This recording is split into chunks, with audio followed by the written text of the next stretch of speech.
We are, I guess, live. Yeah. Let me just check this out. I guess we are live. Okay, so ladies and gentlemen, dear cinephiles and filmmakers, good evening. Salam alaikum. And here we are today with our awaited special guest of the week. This time with the co-writer of the famous Tron legacy, and the co-writer and the co-director of The Words, Mr. Lee Sternthal. Welcome to Cinephilia Society. How are you, Lee? I'm doing great. Thank you for having me. I'm really happy to be here today with the both of you and with everyone who's tuned in or will watch this in the future. Thanks for having me. Thank you. So also I have, as usual, like Mohammed, my friend, who will run this discussion with me. So how are you, Mohammed? Man, I know it's 3 o'clock a.m. there. And how are you? I'm good. I have my coffee here. I'm ready. The coffee, everybody's with the coffee. I'm honored that you're up at 3 a.m. for me. That's of course. It's a real sacrifice. It's a huge honor. All right. So without further ado, so let's start our discussion. And Lee, yesterday you told me about some mesmerizing stories about your humble beginnings and your passion for cinema and how, and I'm pretty sure like my fellows here would like to hear from you, not from me. And would you please just like tell us how did your journey begin? Well, how my journey began was really when I was a kid. I loved to act. I was really into acting, like show hands, like all like school plays. And my grandfather was a musician, like a fledgling musician. He wasn't like, successful in that way that, he was never able to become a full-time musician, but he and my grandmother, who was a painter, were very encouraging of all of my creative pursuits. The rest of my family were much more business oriented. So I was sort of the outlier in the family. And also I think because I'm smaller than most men or Americans I was always smaller. And I found that like in creativity, that didn't matter. Like whereas on a basketball court or a soccer or a football field, my size could limit me. When it came to acting or writing or performing, there was no limit to what I could do. My only limit was what I could come up with or have my heart. So I started off with that, but then as I got older, I became less interested in acting, and I became more interested in sort of the behind the scenes in writing and in creating kind of the whole, what they call like the tableau, of everything. I became interested in being the boss as opposed to just being the player. And the only way I could kind of figure out how to do that was with writing. And also it was not that I grew up like middle class, but you didn't need a lot to write. All you needed was a pen and a piece of paper, and you could do it. And you didn't have to wait for somebody to tell you like, oh, you can act in this now, or it's okay. So that to me, that was incredible freedom, that anytime I wanted, I could just go into my imagination or write to a friend or whatever I wanted to do. And I also did it because like most men who start writing probably was to try and get girls, which probably didn't work out too well, but that was probably part of the motivation too. So from there, and then I got really into it. Writing was really hard. And I guess I have one of those personalities that writing all sorts of writing. I wanted to be a novelist, for a while. But I never was able to kind of cross that line into that. But because I love television and movies and maybe because my grandmother was a painter, I had a very visual imagination. So I became much more interested in like things like poetry and screenplays. I'd never really read a book on how to, we were talking yesterday, I never really read a book on how to write a screenplay. I read one book, tossed it aside. And then because I had watched a lot of television and movies, like most people, I just started writing my own stories in screenplay format. And along with the person that would become my writing partner, who was, his name is Brian Klugman, who I grew up with, we would get together and watch movies together. Like Even when we were 12 So years you were old, we friends. would watch like, what's that? You were friends. You were friends. Yeah, my you friend and who I Daniel. actually wrote Tron with, and I wrote and directed the words with. Yeah. And we would watch movies together, and we would watch like things like, you know, like comedies to like Last Tango in Paris, like when we were 12 years old. And my mother would be like, what are these two 12-year-olds doing watching Last Tango in Paris in like our den? You know, I didn't even know what I was watching. I just knew the pictures were really amazing. And then, you know, from there, I just kind of kept going with it. I wasn't very good at it. I kept studying it. I had a couple great teachers. I studied with this great author in college named Carol Phillips, who was he was a runner-up for the Booker Prize in the early 90s. And he's a great writer. He writes books, publishes all the time, but he taught me so much. And then to make a long story short, I ended up trying to go to New York and trying to become a novelist, but I failed. And I got in my car and I drove to Los Angeles. And I met up with my friend, and we just started. Yeah, I drove across the United States. I think I drove at that point in my life, it was in my early 20s. I drove across the United States about 6 times, back and forth. Oh, nice. I was very restless, and I wanted to see as much of the country that I could. And now I'm glad I did it. I don't know if I would be as happy to do it now, as it was much freer and easier and maybe even safer to do it back then. But yeah, and so I ended up in Los Angeles in 1999 on April Fool's Day, and we just started writing. And within a year, I guess what happened was I had written the original screenplay for the words with my friend, and we got invited to the Sundance Lab. And that was really the start of everything for me. Like Sundance really, I was just kind of trying another writer, another person in Los Angeles. And I lived in this amazing house. We had all these actors that were coming in and sleeping on our couch who would become famous actors, you know, but back then they were just struggling like all of us. Like, for instance, Bradley Cooper, when he first moved to LA, he stayed in our house. The actress from 6 Feet Under, Lauren Ambrose, was always around, who ended up starring in that show.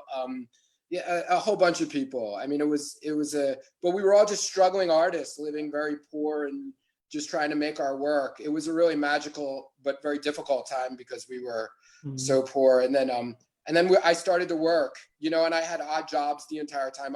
I was saying yesterday, I was like the world's smallest Hollywood bouncer for a while. I worked at a place as a doorman and bouncer in the middle of Hollywood called the Hotel Cafe, which is a music club. It's still there.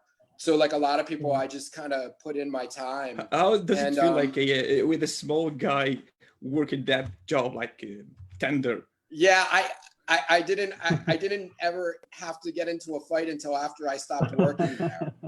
So which was great. I don't know. I think I was a really fast talker. Good. I don't know. I don't know how that happened. I wouldn't want to do it now.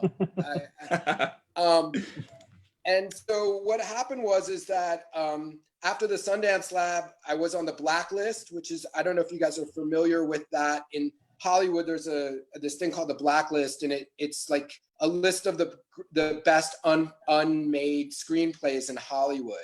And there are all these I know that. I read that in the book. Yeah, and I was on the original blacklist with the words.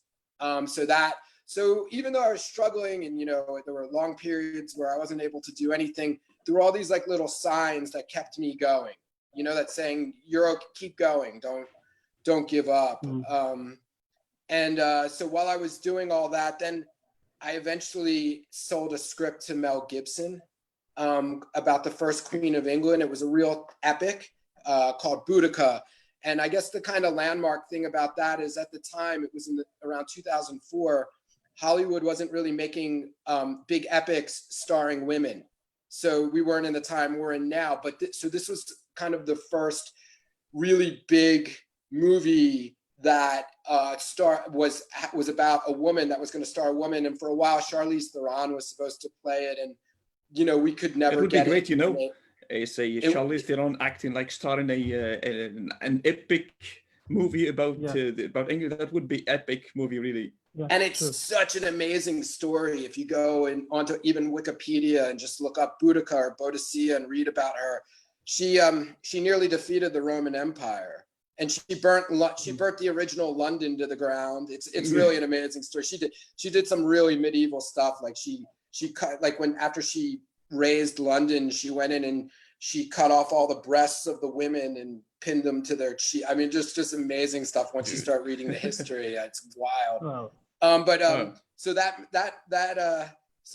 film never got made, but that's what got me into Disney and introduced me to the to all the executives at Disney, and that was how I got involved with Tron. By the way, we arrived into Tron, so let's talk a bit about Tron. So the first Tron was released in 1982, which is about like the year I was born. Written and directed by Steven Lisberger, I guess his name, and I guess it receives positive reviews from the critiques, and they praised on the visual effects and acting. But Tron received the nominations on the Academy Awards of the Best Costume Design, the Best Sound, and later on, after 14 years, it receives like the Academy Award for Technical Achievements. And back then, but never received the Best Visual Effects category, because back then the Academy thought that it was like cheating using CGI to generate environments and effects. Yeah. So, but over the time, so they Isn't that became a amazing? franchise.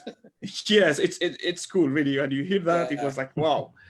And it became a franchise. So they were like multiple video games, comic books, animated television series, and then a sequel entitled Tron Legacy, directed by Joseph Kosinski, and released in 2010, starring Jeff Bridges and Bruce Boxleitner, whatever his name is. It's Boxleitner, Garrett Hedlund and Olivia Wilde. Yes. Yeah, but those starred in the same movie like almost 14 years ago. Not 30 years ago. And then you were credited as a co-writer of the story. You told me yesterday, I guess you wrote the first draft of the So the story of Tron is that so when I went in to meet with Disney executives, they had no intention of making Tron, and it had been sitting there for a while, and it was one of those it was sort of like the white whale, like all these filmmakers. I had heard stories about people like Darren Aronofsky and all sorts of rising filmmakers who tried to crack Tron because it's such a cult film, and nobody could really do it or figure out how to do it. So when we went into the meeting, they had a whiteboard in the office of all of the kind of film titles or properties that they were trying to get off the ground, and the one on the bottom was Tron. And so we had a nice meeting, and with the person we met with, and then we said, well, we kind of both saw me and my buddy Brian, we both looked at it, and we saw Tron, and we're like, wow, Tron? Nobody's doing anything with Tron? They were like, no. They're like, do you mind if we take a crack at it? And they were like, sure, why not? Go for it. Nobody's been able to do it. So we ended up going, we were working on two different projects at that time. So we had a window between those two projects, and we were like, okay, so we'll just put together what they call a treatment, which I'm sure your viewers and you guys know about, like a 5 pages of what we would do with Tron. So we just sort of got together, we poured a couple of drinks. We started talking about how much we love Tron and, growing up and watching it a million times. And we started writing out our story for Tron about this son, sort of carrying on the father's legacy and how the father's disappeared mysteriously. And the son is sort of trying to overcome the legacy of his father, who's this legend hanging over his head, and him going into a cyber world. And we sort of started bringing up like movies that we really loved, like Apocalypse Now, and stories about descending in mythology, descending into Hades almost, going and searching for your father. And we thought we had something interesting, and we handed it into them. And Hollywood, it takes a long time. Like, man, it takes a long time to like hear anything back or whatever. Literally, like the next day we got a call and we're like, we're in. And it was the fastest job I ever got. Like, nice. How did you feel? How did you feel about it? I was so excited. I got really scared though, because what happened was there back in the day, I don't know if you guys remember, there was a website called Ain't It Cool News. And it was like the movie website of its time in the early 2000s. It was before Twitter, it was before everything, and everybody went there. And so when they announced that Brian and I were gonna take on Tron, all of the people who are like, you know, rabid Tron fans started like that internet thing. It was before anybody understood how you could get taken apart on the internet. And man, if you can even go, I think it's in like the Wayback Machine, you can see on Ain't It Cool News, like all the comments about like, if these guys screw this up, we're gonna hunt them. I mean, and I literally had a panic attack. I was like, oh my God, I can't. So we ended up working for a year and a half on what would become Tron Legacy, kind of laying out the groundwork, laying out the vision, a kind of a darker vision. We did 2 drafts of the movie. It was more dystopian. I got to really dig into research at that time, into the internet chat rooms and everything. I sort of got a chance to educate myself about like a lot of the things that we're dealing with now in terms of surveillance and internet things, and going into chat rooms, because I really wanted to immerse myself in the more dystopian aspects of our technology, which are in the movie, and what happens when you search for perfection through technology and how we lose our humanity. And really, I would say I was more interested personally in the mythological aspects of Tron than say I knew the technology, there would be a million, you know, amazing technologists and special effects and all of those things. I was more interested in the mythology and making that mythology human, and the relationship between the father and the son, and the relationship between the character who became Cora and Garrett's character, making those relationships really resonate and have real stakes. I felt like that was more my job than to really, but we did, like, for instance, I love the light cycle scene.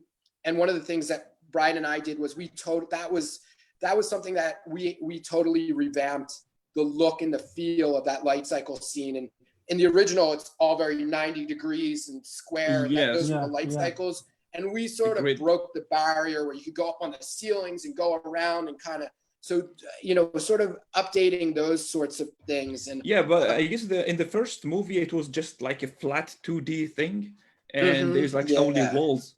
But yes, first time I saw that, like Tron Legacy, I was like, wow, there's like layers of, and he can get out of the boxes.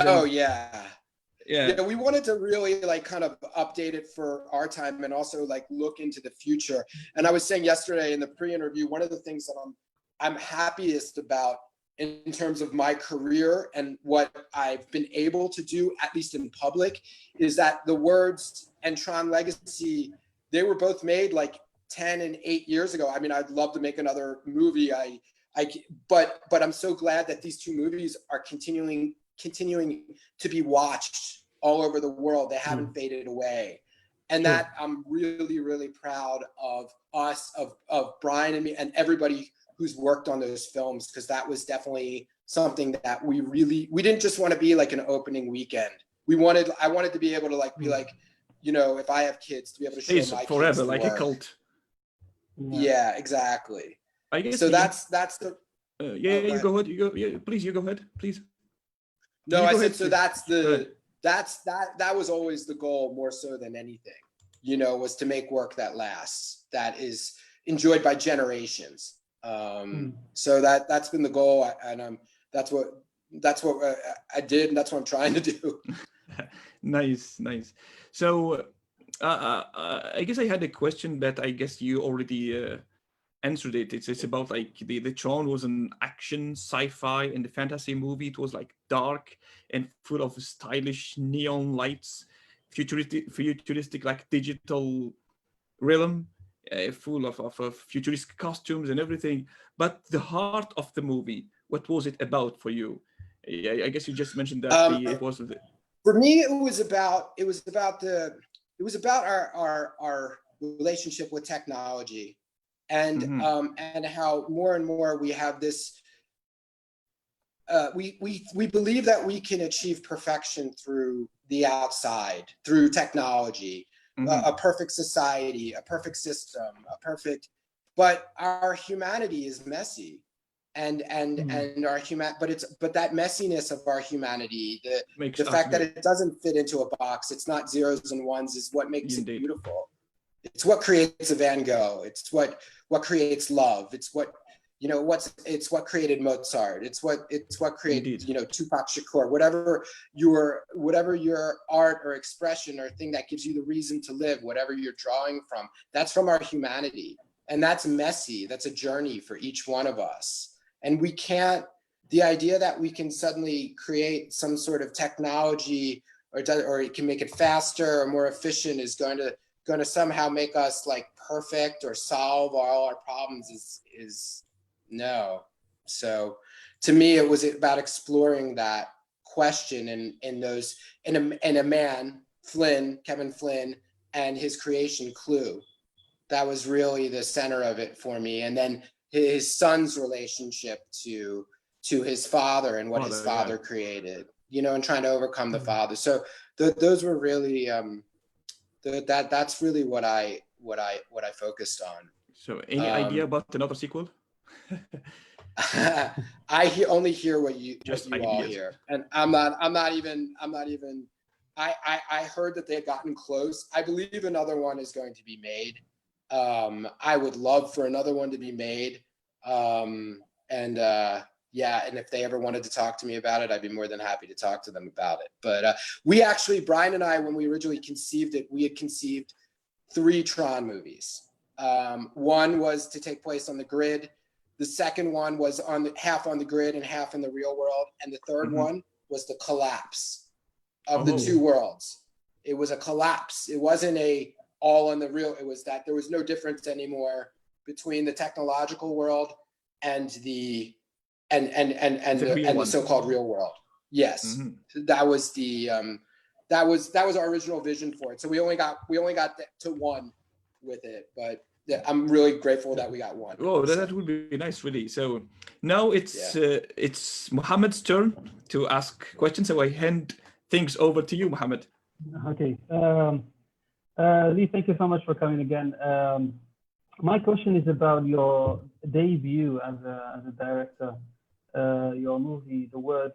I want to ask you, what inspired you to have a 3-layered story about 3 writers, and you were able to fit them in very, very beautifully?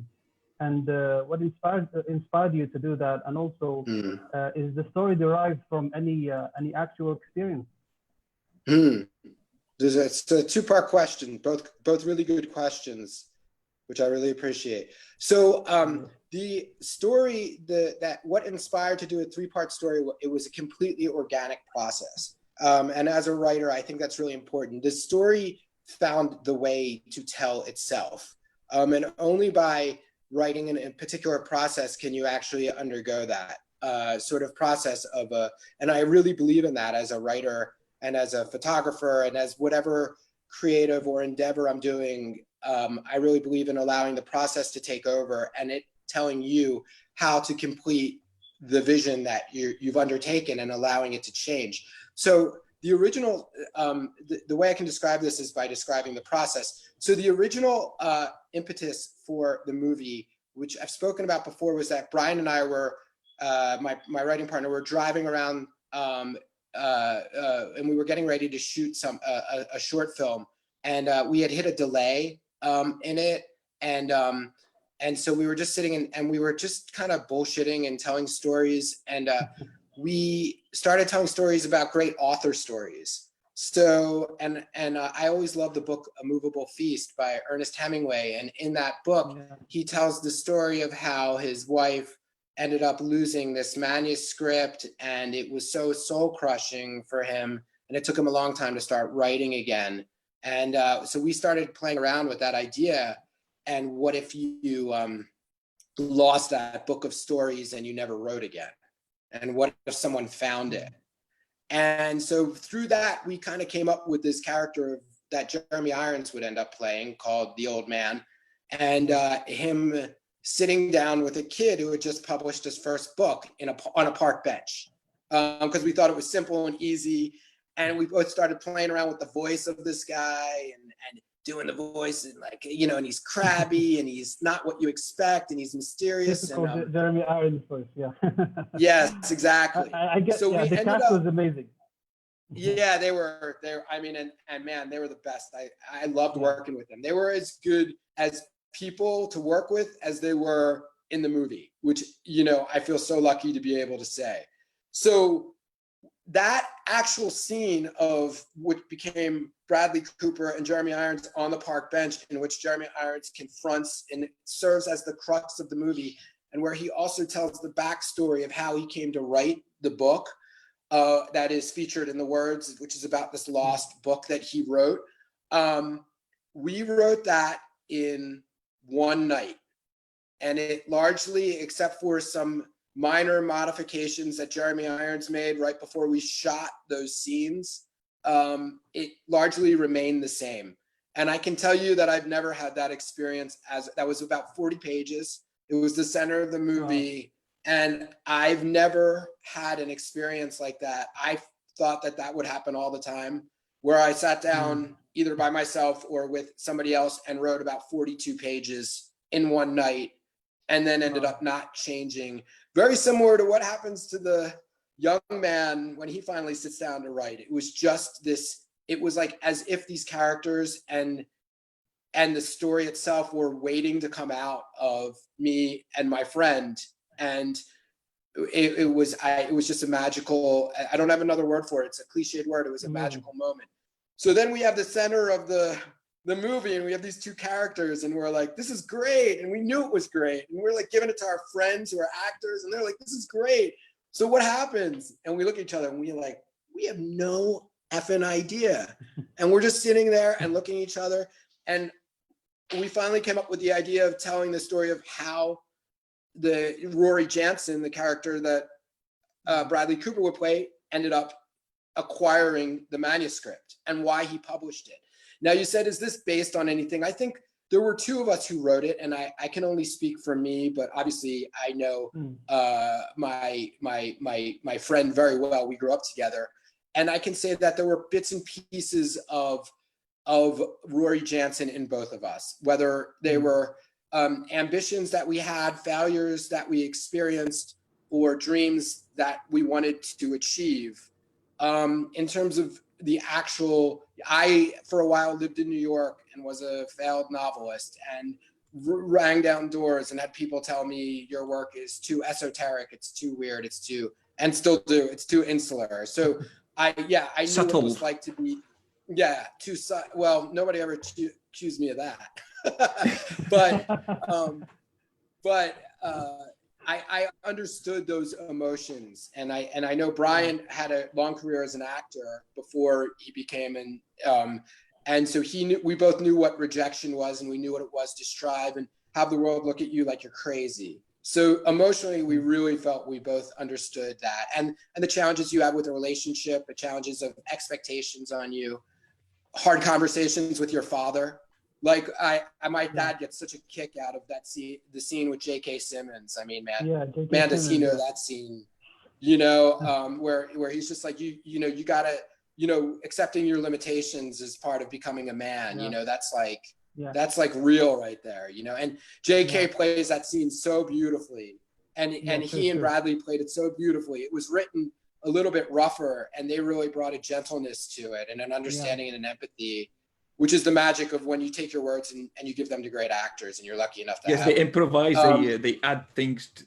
It's beautiful. They didn't so much as improvise as they really found new emotional notes in the material. You know, they really discovered the places of softness and not just defeat, which was really just gives it this whole other dimension.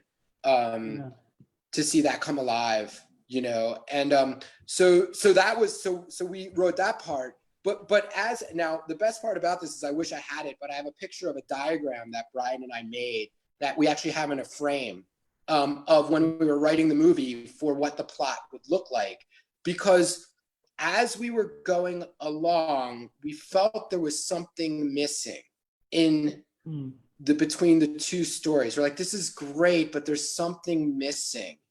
And through that, feeling like there was something missing, What's that?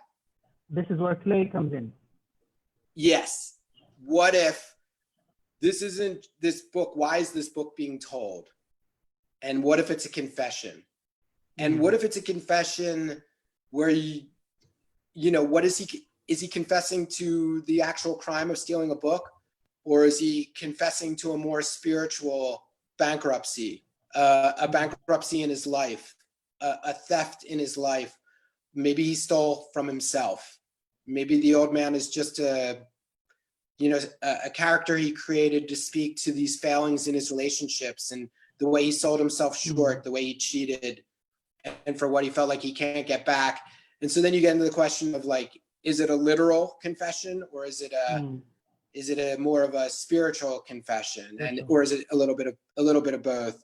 And we just felt like we just knew we needed that part. We knew it wasn't complete unless you felt the relationship to why we write and what the author is. Why do we sit down and paint a picture when nobody needs it? Why do we write a story when nobody needs it? And we've been making cave paintings for thousands of years, since those first cave paintings in France, men and women needed to express their fears and their desires. Why? Yeah, so I in felt. Algeria, by the way. Yeah? What's that? Cave drawings. We have a lot in Algeria. It's the biggest museum in the air in the world. Yeah. I think that art is as vital as anything I see being produced now, if not more so, because it's honest, it's real, it's like so that was really, I don't think that I would have felt, and I can't speak for Brian, I don't think he would have, and I'm well aware that we've been criticized for that third part by many people, and I'm more than willing to live with that. I think that third part and the mystery of why that maybe some people who need closure feel that is so troubling to them is the reason why, we're 10 years on and the movie's still being watched all over the world. So exactly. This brings us to sorry, continue. Oh no, and I said I'm grateful for that, to be able to leave that. Yeah, this brings us to the ending. We would love you to explain to us the ending, especially the part where Clay, where he was put off, and then he asked Daniela to leave, and then he kind of remembers something, and then he asks her to leave. So we would love you to explain to us the ending from your point of view. I think I kind of just did. Spoiler alert, everybody! Spoiler alert.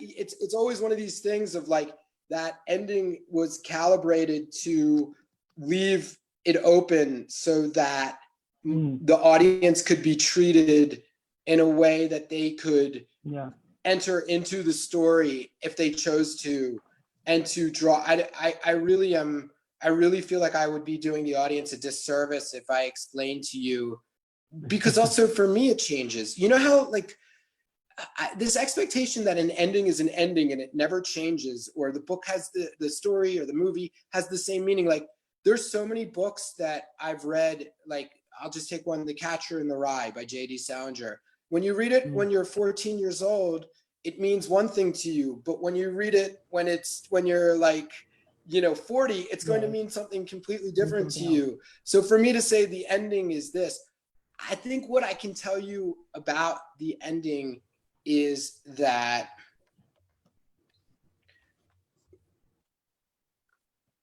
we try to do in our work what we feel like we can't do in our life. That's what that ending is about. And it doesn't matter if your work is as a writer, is as a plumber, a basketball player, an engineer. That's what our real work that we love is really about. And that's what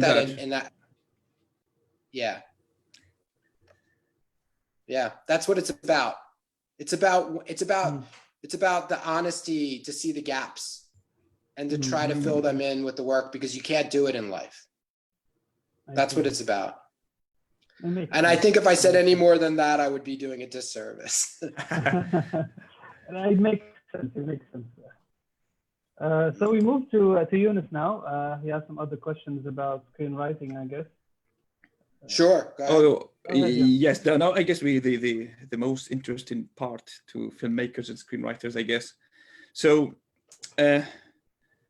Sid Field, you know, the writer, and he, the writer of the Screenplay Foundation of Screenwriting, mentioned that Scott Fitzgerald, the prolific novelist, you know, who wrote the F. Great Scott, Gatsby, yes, so failed Yes. terribly to be a screenwriter. And he was like a very prolific, a great novelist. So, in your opinion, what's the difference between writing a novel and writing a screenplay or a script? What's the core difference? Well, first of all, F. Scott Fitzgerald, yeah, he's arguably he's definitely in the pantheon in terms of great screenwriters and novelist. Short story. He said novelist. He has a short story called Babylon Revisited that I always wanted to turn into a film. I always thought it would make a great film. So he's just a wonderful writer.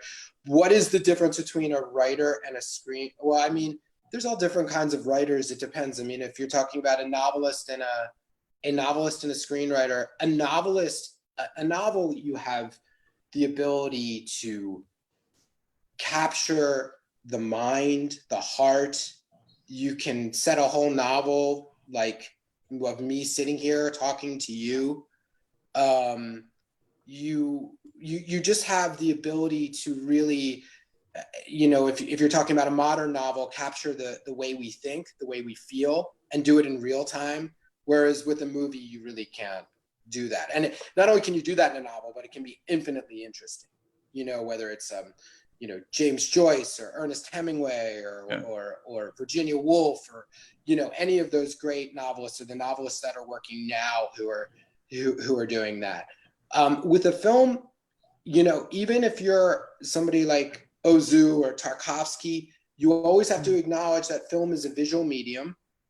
It's a sound medium, and you need to tell your stories within the boundaries of those limitations, that you don't get to go into the head, you don't get to go into the heart. If you want to go into the heart, you have to show the heart visually.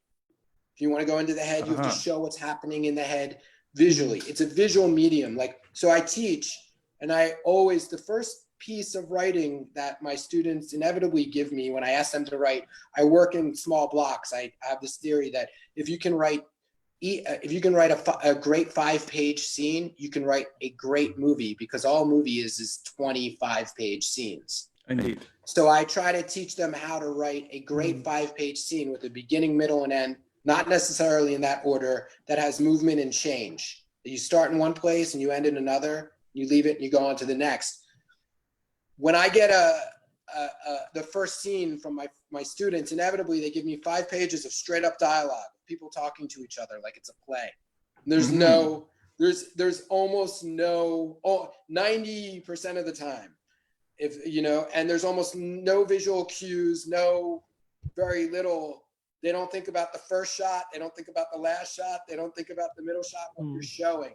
So what I try to do is try to get them to start to think like what I call thinking like a camera, telling a story, showing the story, not telling the story, showing the characters through what they wear, the way they behave, what they say. All of these things together make up a character. The same goes for the environment that they're in, taking into account and really using your 5 senses to describe them: smells, touch. It's film is a tactile medium. It's so sensual at its best. I mean, our favorite filmmakers like Bertolucci, it's like you're having a great visual meal and a sound meal that you're getting from them, of this whole world, even if it's just a room that you're in with Marlon Brando. It's like a whole world. Yeah. And he's doing that because he's living through his 5 senses in that way. And I think what most screenwriters don't take into account is those 5 senses that we have to show what's happening You know, even storyteller means you tell a story, but in movies you show what's happening. To me, that's the big difference. That's the foundation. And then once you get into that, then you can get into all the other stuff. Okay. But getting people to see in their head the story, to first come up with the story, then see the story, then write what they see and hear. And so it's almost like less complicated in a way, but we lose it. You know, it's more like childlike in a way, screenwriting, because it is so just about what you see and how you experience it, almost the way a child does. And that makes it really, you are taking me to another question, but I will not ask it now. I will just start with the audience questions, but there's like a very important thing that we will talk at last, I guess. So we start with the audience questions. One of the audience asked about it's a kind of a problem now in Hollywood. So now filmmakers have less and less original ideas, and the studios are keep repeating the same stories, making prequels, sequels, remake, reboot, and everything. So what do you, in your opinion, think that we can resolve this situation? How? I know personally that I read that before that there is like thousands and thousands of screenplay or in the trash bin or in the drawers, never been like even like checked up. So what do you, in your opinion, think that the solution is for this problem? Good question. I think honestly, I think this is the revolution right here. So Francis Ford Coppola said back in the 70s, one day everybody's going to be able to make a movie. There's not going to be any you're not going to have to go to a studio. You're not going to have to go. And I believe that the best and most interesting filmmaking that I'm seeing anywhere right now is on YouTube. Young men and women, and I'm not even talking about the ones who are like, throwing themselves off of buildings or, going for the million likes. I'm talking about the quiet ones who are showing you how they do their garden, or how they're building a house. The artfulness that I'm seeing the filmmaking on YouTube is unbelievable to me. And I believe that the old ways of making movies are done. And I agree with the question and the statement completely. And I'm really fed up and with Hollywood and with the way they're making films. And I wish that people would stop paying money to see these retreads, because as long as they keep making money, they keep making these movies that condescend to their audiences, that are not original. They don't feel like they need to make any original fare. They're just trying to make money off of products that they have. And that's the whole, and the people that are in charge of these decisions don't really know about movies. They don't like movies. Or if they do, they like telling their families that they're in the movie business. I'm not, the kind of filmmakers that I'm in love with are the same ones that most of your viewers probably are, who are looking to make really personal, amazing, individual work that says something about the world that we're living in now and the way that we're living in it, and that is inclusive of all of us. But are you expecting any new movement, for example, that maybe change this situation? Something like I do see a movement on YouTube. I mean, I see a movement in different areas. I see it in music, with the SoundCloud generation, I think is super exciting. I see it on YouTube with these young filmmakers. I don't know if they're talking to each other really, but I know that we're trying to now. We have like some filmmakers now. We're trying to communicate together. We're trying to do this. I think when I was coming up, like I said, we had all these actors and artists and things coming through who wanted to do the same thing, and you get that energy, coming together, and you're making all your mistakes together and everything. And I know with the pandemic right now, it's very hard to do that. I wonder if our technology, which is bringing us together, is really allowing people to communicate in that way that we were able to. I still think you can do it. And clearly, like I said, they're doing it in music. I think music is really inspiring to me, especially places like SoundCloud. Like Mhm. I love my SoundCloud. I love discovering new artists, better, you know, people are making music and masterpieces in their bedroom. And then, but do I see like a collective movement against like corporate filmmaking, corporate American Hollywood filmmaking? No, I don't. And I wish I did. I really do. I see filmmakers that I really appreciate. Like I was saying, I love Abel Ferrara, who is an American filmmaker, and he's in his 70s, and he moved to Rome because he knew he couldn't make the kind of movies he wanted to make in the United States. I mean, I only see Paul Thomas Anderson as like sort of the last holdout I see of someone who can actually make a movie in the auteur style. Maybe there are other ones that I don't know about, but at scale, you know, like when I say at scale, like for multiple millions of dollars. I was like one of the last people to do that, to do an original movie. You know, Terrence Malick, I don't even know how many more movies he's got in him. But yeah, I mean, and then, you know, because there's two different equations that you've got going on with Hollywood movies. You got one is the franchise movies, and then the other one is that they feel a lot of times for independent movies, in order to justify themselves, you know, you can't make a movie about the spirit or the soul just for what it is. It's, you know, for better or for worse, movies, smaller movies feel like they got to solve the problems of the world. You know, like they have social impact movies about the environment, about a murder, about civil rights, which is wonderful, you know, but I don't think that every movie should have to deal with like a social problem to justify its existence, you know? And so we've really gotten into, in order to justify a smaller movie, it needs to be dealing with some social problem or social ill that, you know, you can't just tell a story about somebody who loses a book of stories and is questioning his soul and his spirit and what he's done to himself now. It just, if it happens, it's going to happen out on the fringes, you know, or made with an iPhone camera. You know, just one thing from the audience in the same subject, maybe, are the streaming services like, you know, Apple, Netflix, the new streaming services are a lot like Disney. Disney is the kind of, you know, studios also, but are they helping to overcome this situation? Or do they have like, I don't know, helping new ideas, or is just the same?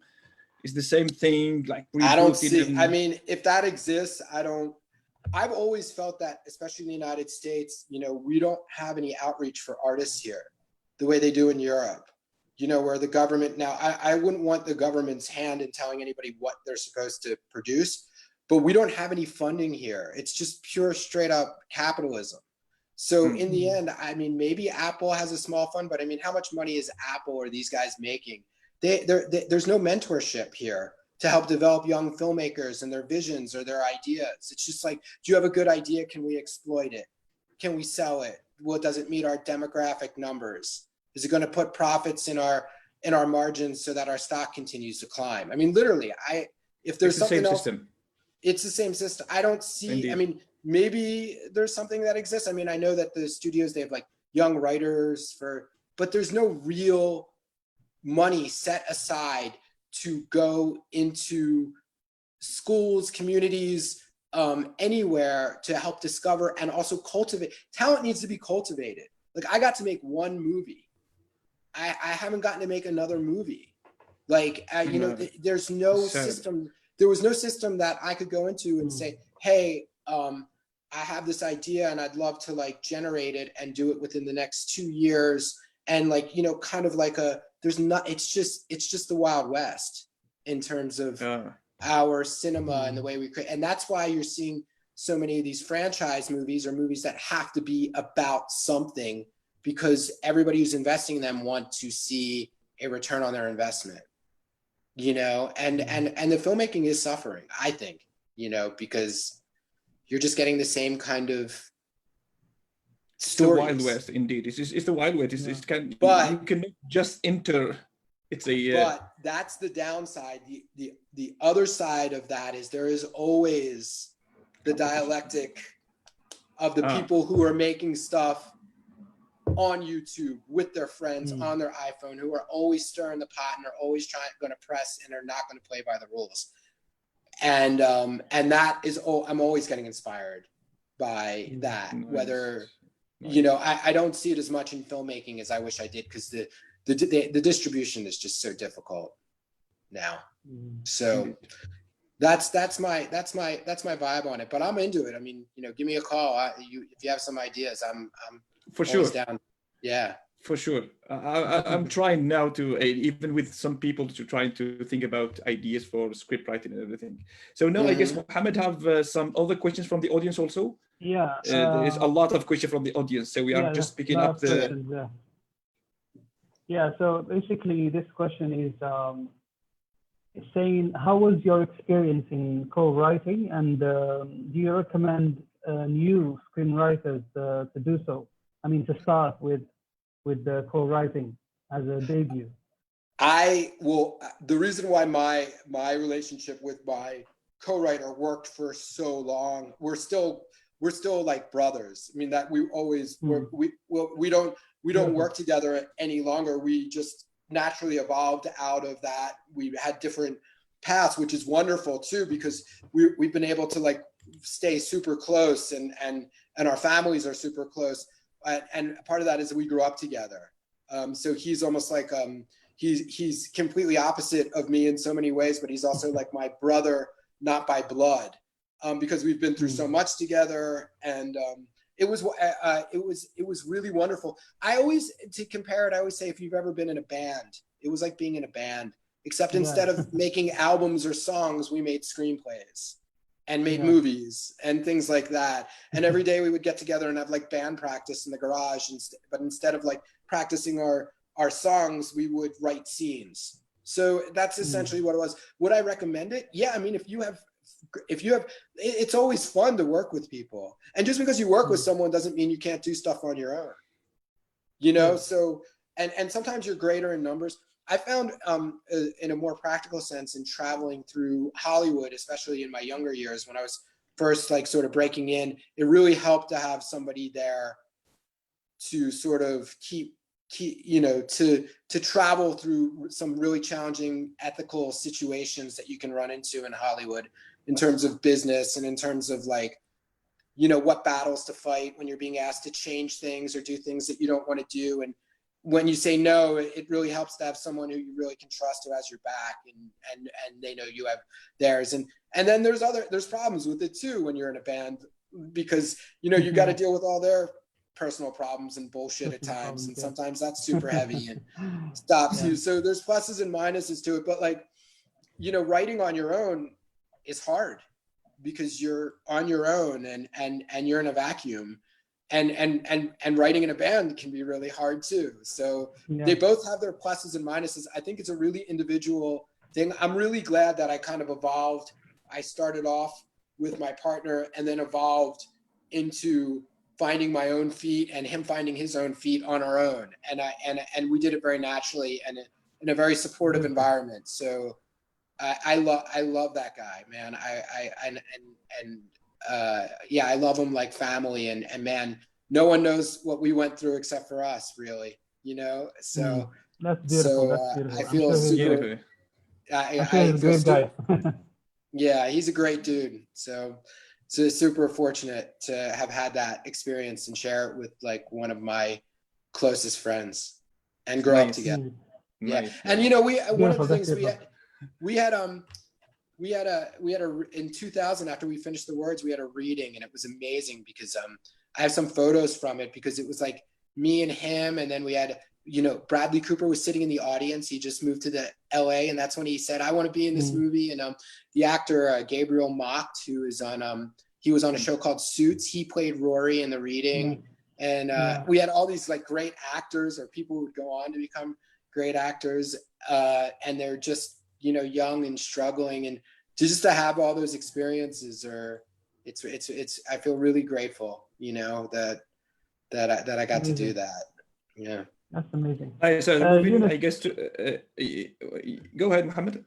Shall I go another question, or you have another one? As you wish. I have another one from. It's a short one, I guess. It's from the audience also. Yeah. So one of the audience said that you, as a director, screenwriter at the same time, So is it the role of the screenwriter to put the cuts, which is like the edits, the cuts, and the body language description in writing, or it's the director's role to do so? And Okay, that's a we really, shouldn't.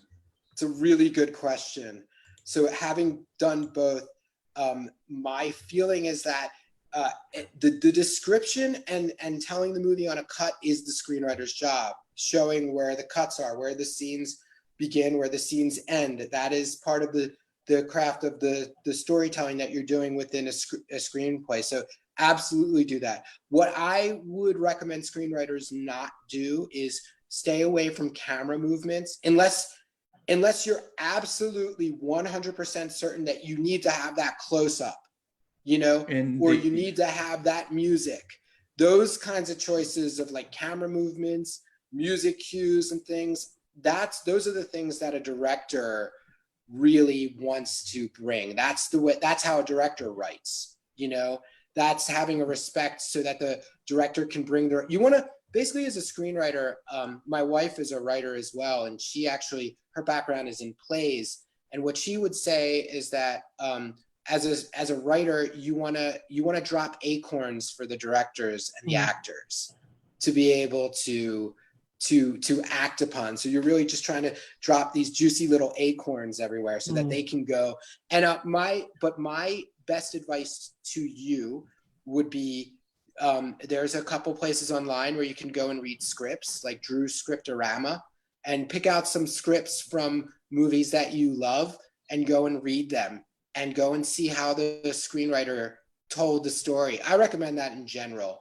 Do you recommend like reading shooting scripts? Because sometimes you find a shooting script directly, or shooting script, you find all of that. I try to find like drafts by writers as opposed to adaptations right from the screen. Sometimes when you find shooting scripts, they're not even shooting scripts. Somebody just transcribed the finished movie into a screenplay, and you'll end up with that. But I like to see what the actual screenwriter did, you know, with the kind of scene numbers and the, you know, and the omissions and the things that got taken in or taken out. But I think for younger screenwriters, being able to go and find a draft of a working draft of a screenplay from a movie they really love, and seeing how the writer told the story on the page is just invaluable. I mean, we learn by copying. Do you know what I mean? Like we learn, and so, and then Spielberg said so. Yeah, and so by the nature of things, you start to develop your own. So I drew Scriptorama. I don't know if you guys know about that.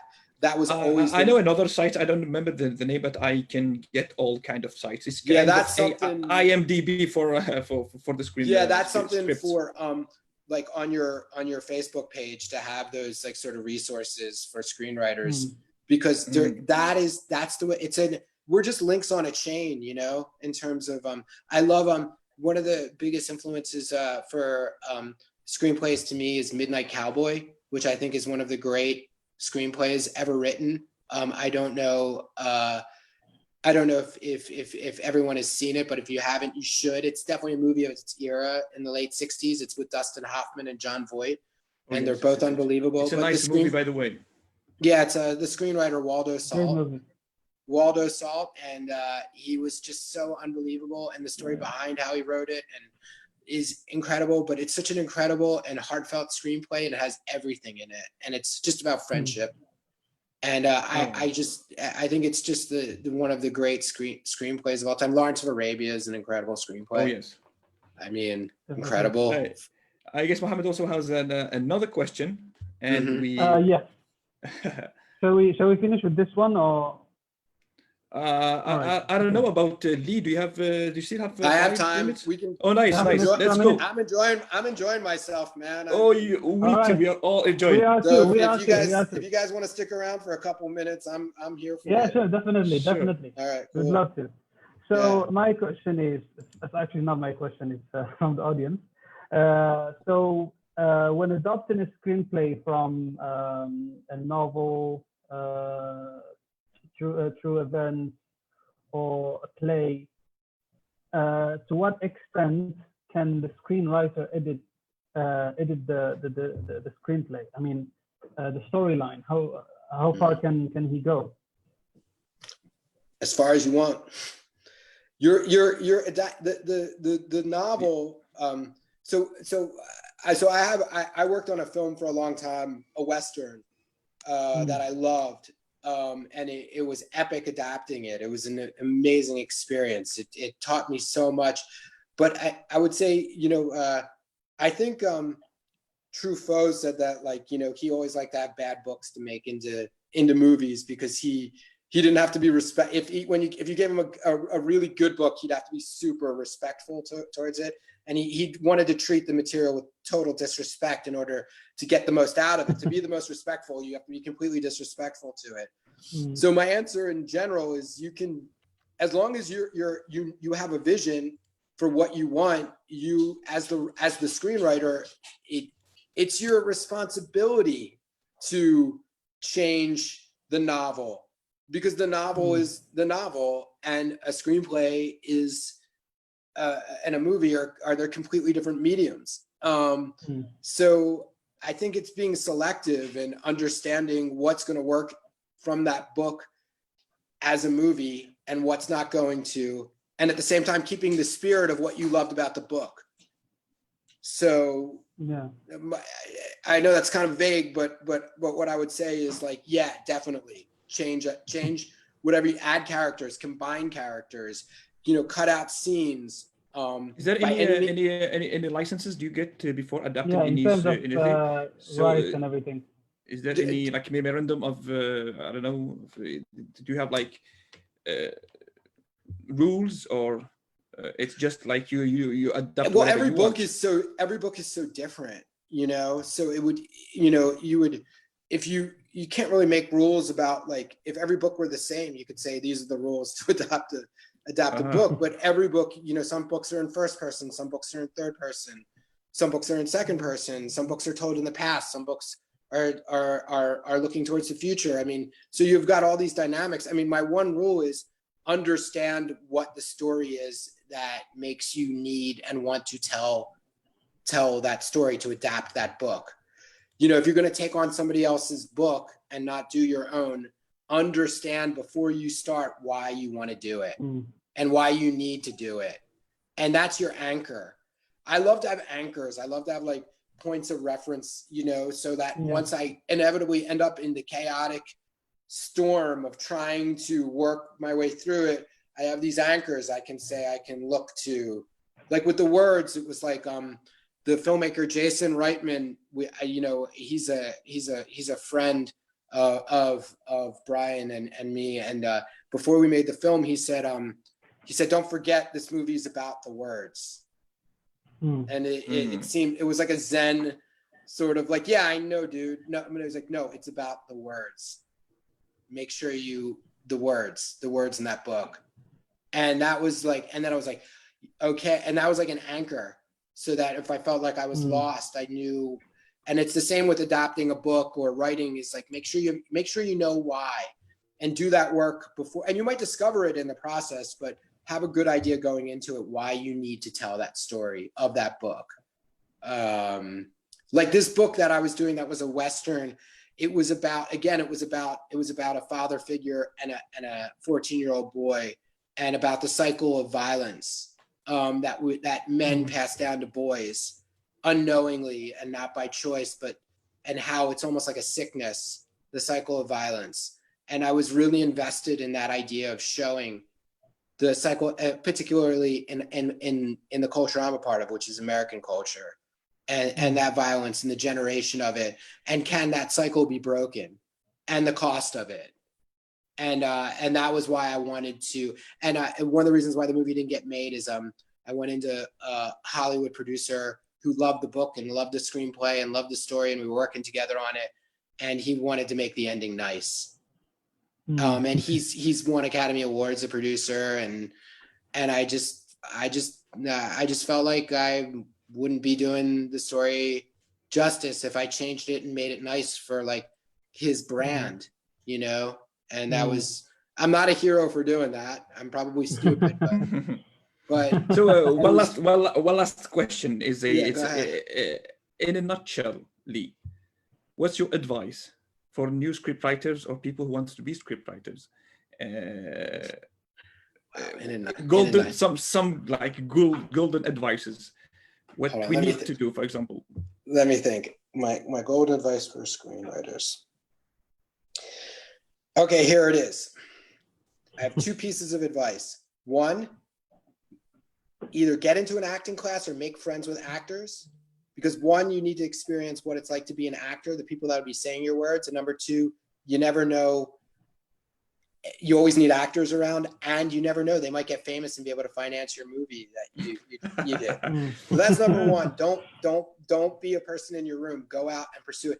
And like, take an acting class, be awkward, try to act so you know what it's like, and be bad, but just be there. I don't think we have acting class in Algeria right now. Well, then just maybe yeah. Then start one in the club. Start one. Seriously. Yeah, maybe this group is the beginning of something like that. Maybe. Start one. That's what I'd say. So that's my first piece of golden advice is make sure you get players to say your words also, because so you can hear your words. You can see them performed and everything, and you can work on your directing a little bit. The other thing I would tell is like, dream big. But now with an iPhone, write scenes that you can shoot like in your house and with your family and in your backyard. You want that revolution you're talking about? That's how it happens. Start to make stories that you don't need to ask a lot of permission for. Like, you don't need a 100. You can get to the 100 million. I was super lucky. It was a different time. I got to work on a movie that, the special effects were endless. It was amazing, but it's a different time now. And I think like you can get to that place of Alfonso Cuarón or Inarritu and making those huge movies, but they started so small and they were like in Mexico City, and they were like just writing scenes and like really interesting scenes and then going out and shooting them in their backyards to start off. So dream big, but shoot small. And write things to shoot. Don't write things to like sit in your head that you just send out to like somebody hoping they'll say yes, or you're paying money for them to read. You have these devices are amazing. You can get editing stuff so cheap, and just write things that you can actually shoot and make. That's my advice. So those are my two pieces of advice. Yeah, thank you so much. So I guess we are coming to the end now. So you will stay with us like 5 minutes, but with the audience, I need now to say thank you so much and shukran. Thank you. And the next time, maybe with another live with another person, with another special guest like Lee. And next time, inshallah. I can't wait to see all you guys. Thank you so much, Lee. Yeah, thank you so much. It was lovely to have you. Thank you.